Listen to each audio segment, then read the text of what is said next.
Welcome back to the channel We Are Humanity. This is episode 7. This channel is designed to promote human unity and to encourage the advancement of social harmony. The chief aim of this channel is to challenge the entrenched us versus them thinking. In the previous episode, we looked at we introduced the social oppression system, a term to reference the warped ideals and beliefs that are lodged in the collective unconsciousness that have served to stymie both human unity and social progress. And so for the SOS, we looked at some of its features in the previous episode. And now in this episode, part two, we want to look at some of the tools that kind of insulate the SOS. And just keep in mind this sentence, I love ginger tea. It will become relevant later. We want to talk first about a very effective tool of the SOS, and that is slurs. So the SOS has conditioned many people in our society to use slurs to keep the human hierarchy intact. Slurs are simply a way of saying, okay, you have gone outside of the boundaries that have been artificially established for you as a human being. And so slurs are simply cries of foul, if you will. And this type of conditioning is observable both on an intergroup basis, that is, if you use the faulty coloring scheme between whites and blacks, although there are no such people really, you can observe the exchange of these barbs between groups and even within groups. So within a group, you can see persons who are confined to a group will also hurl barbs at themselves. So slurs are kind of pervasive, unfortunately, in our society. And so we want to look closer at them and see if we can kind of diffuse some of the imagined power that they possess. So what is a slur? A slur is simple-minded words or phrases that are intended to shame or dehumanize other human beings. Again, it's like to say you have crossed some sort of boundary line. And so to put you back in your respected place, whatever that means, slurs are often a way that objective is tried to be accomplished. But when you study them kind of in a clear-headed fashion, they're basically primitive grunts. They have no intrinsic value. They have no autonomous power. They're very simple. They're very simple-minded, and we've allowed these grunts to kind of cause such fear to permeate in our society. They have no autonomous power. You know, they they are a result of ideals that are lodged in our collective unconsciousness, and these ideals in of themselves they have no power. What gives them fuel are our unjustified fears and reactions to them. So how we react makes something that's inept become powerful. And so our fears and reactions are what fuel these really kind of, you know, comical things, that words and phrases we use to try and dehumanize each other. And for some years ago, actually studied the prevalence of these slurs throughout society, and there are literally thousands of them, which reflects kind of very badly in terms of the extent of conditioning. We're so engrossed in this false notion of us versus them that we've cre created all these types of strange variations in terms of wordplay to try and keep people within some predefined place. So, consistent with their simple-mindedness, when you study some of these variants closely, they're based on on such things as like, food products like bananas, apples, Oreo cookies, crackers, nachos, and this is reflective of the primitiveness of these terms. I mean, they really have no, they should have no power in our country and our society. They're just really like childish, and we should really perceive them as such.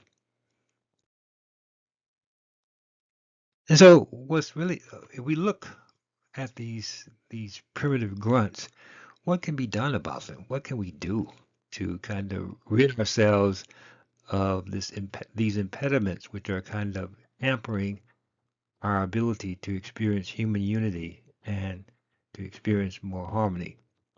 First, we recognize that they are defensive tools of the SOS.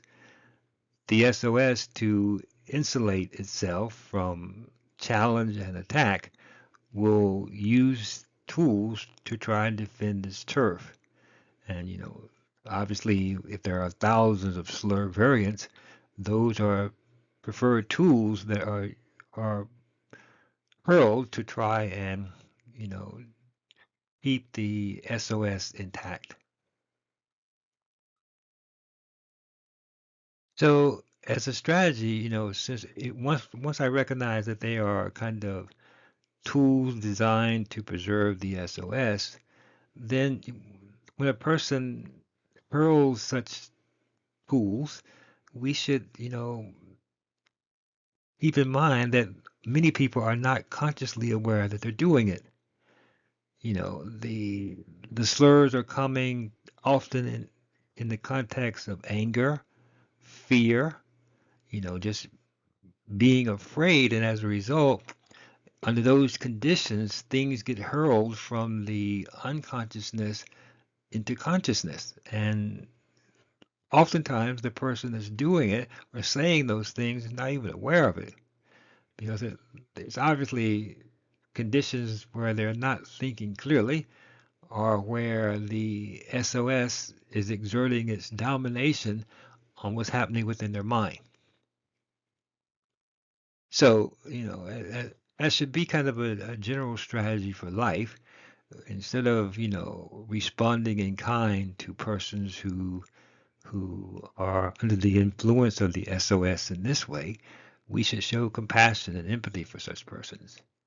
And as we do that on a frequent basis, this strategy will give us the power of self-control. Instead of being offended or being, thrown off our kilter by these slurs, we recognize that, they're primitive grunts and we move on with life. And so once you refuse to surrender your power of self-control, the primitive grunts become what they really are. They are inept, they're comical, and they're childish. They should really have no power. We shouldn't allow the words to have power in terms of how we perceive ourselves as human. And so if we can use this strategy of empathy and compassion and recognizing that slurs are really primitive grunts, then this weakens the SOS stranglehold in our society. Because lacking this ammunition, then it becomes more vulnerable to direct attack. So I would suggest make the power of your humanity non-negotiable. So if someone says something strange to you, just show compassion to them. Move on with life because it's the fact that we are we have life means that we have value. It's just up to us as a society collectively to recognize that our value is equivalent across the entire spectrum of humanity.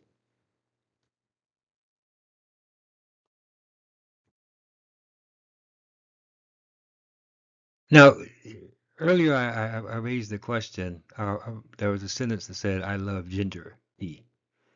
And perhaps you saw that and maybe thought it was strange or out of context, but it didn't cause any type of emotional type of reaction. But if you rearrange the words, the letters in the word ginger, you can spell a popular but fundamentally stupid slur. And so the point of this slide is how does that suggestion of rearranging the letters, how does it affect you at this moment? Are you have experiencing uncontrollable laughter? Are you experiencing extreme anger? Whatever your emotional reaction, that is reflective of SOS conditioning because the SOS this wants to preserve itself, wants to insulate itself, and so through our emotions, it can try to defend its turf, and so our society should really be much bigger than the arrangements of letters and words. We should not, we should be immune to that. We should recognize that we have value because we are human. And so whatever word choice or arrangement is used, it should not, cause our emotions to go from one extreme to another.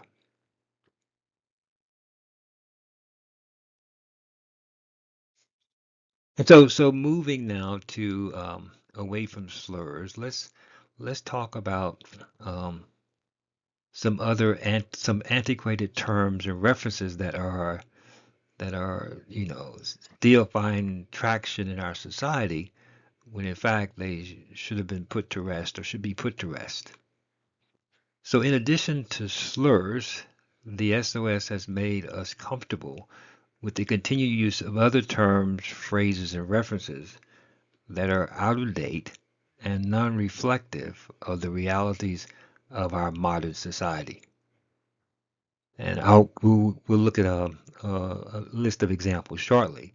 But this comfort that we have with these outdated terms, if when you study it closely, you find that these terms also are serving the function of helping to maintain that us versus them mentality, which is the us versus them mentality is clearly reflected in the structure of the human hierarchy.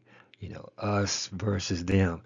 We are better, they're worse. They're better, they're worse, we're better. That structure is also reinforced not only through the use of slurs, but through other terms that we can use often without even thinking about it, without being aware of it.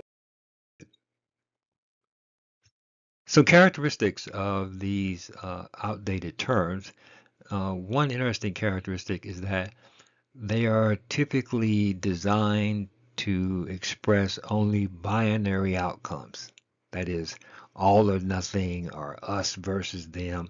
So they have really no middle ground. And so because they have no middle ground, you're stuck in a you're classified in such a way that doesn't necessarily reflect your actual reality. And so because of the binary nature of these terms, all or nothing, us versus them, they ignore the richness that exists in a society such as ours. For example, between uh, up between the top and the bottom is rising or falling, or between uh, lazy and hardworking. There are persons that are trying to improve, and so you have all these rich variations between the binary extremes that kind of get tossed aside because of the structure of a lot of these outdated terms. One of the implications of this binary structure, all or nothing, us versus them, for example, is that it contributes to the formation of stereotypes. So if the richness that's available throughout our society, and if that richness is pushed aside, then it forces in a group arrangement, which we have in this country, it forces persons in groups to have no say in terms of their actual experiences. And so if we say it's everyone is lazy or hardworking, and you are placed in a group that which that assertion is made, then for people that in that group that are working hard and successful, they can't escape that. And so it contributes to the formation of stereotypes. And at the other extreme, it contributes to the notion of entitlement. So if you are, you know, one of the us, or the ones who are assumed to be advantaged somehow, that notion of entitlement suggests that, okay, just because I'm in this group, I should be a recipient of these things, even though your reality may be totally different. So the problem with these antiquated terms is that they cannot adapt to a changing social landscape. So as our society becomes more vibrant and we see success stories randomly distributed through our society, a us versus them or all or nothing structure for terms just it is no longer valid. Those such terms are no longer valid. I think some examples will help to kind of drive home the point I'm trying to make here. So let me do that. So let me give some examples of outdated terms and phrases. And we'll start with some of the antiquated examples. One antiquated example is people of color. People will say, use that phrase without really thinking about, the implication of it, or socially advantaged or socially disadvantaged. Those phrases and references come out, you know, it's like it's natural. It's become naturalized. Privileged or non-privileged. We look at the social landscape and we create these binary outcomes like privileged or non-privileged, or majority versus minority groups, or protected groups, or whatever term you like to use to classify who, large groups of people. So these are some examples of terms that really have no place in a dynamic society such as ours, a society that should pride itself on promoting human unity and the advancement of social progress. So, as alternatives to these antiquated terms, for example, in place of people of color, we can simply human beings are some Americans, because everyone has color. There are no people that I know that are transparent where you can see through them. So everyone has pigmentation, which ranges from, of course, light brown to dark brown, but the pigmentation it really has nothing to do or should have nothing to do with the outcomes and experiences of people in this society. So just calling people human beings or saying some Americans. And by saying some Americans, that is an acknowledgement that whatever the issue that is being addressed is pervasive throughout society. It's not restricted to uh, artificially created groups. In the case of socially advantaged or disadvantaged, you simply say some Americans because, we can see evidence of success and failure randomly distributed through our society. It's not limited to artificially created groups. Same with the case of privileged versus non-privileged. You know, you know, everyone is privileged at some level. Having life is the most important privilege.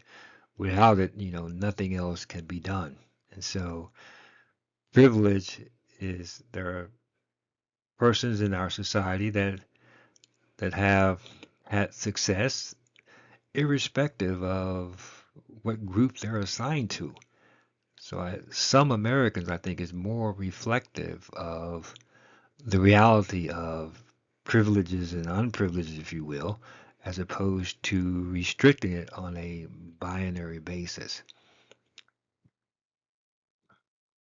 Majority, minority groups, this has been the crux of the problem in this country is that, we have this artificially grouping structure which has followed us since the inception of this country.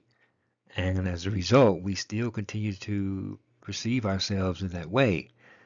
And, it's both humiliating to some people and not applicable to others. So some Americans or humans would be a far better way to fairly, address people in our society. And because the social issues that plague us, they are prevalent throughout the entire human family. So grouping is the fundamental problem. And so these are some terms that we speak naturally and normally without really thinking about, but they are in effect helping to maintain the status quo of us versus them.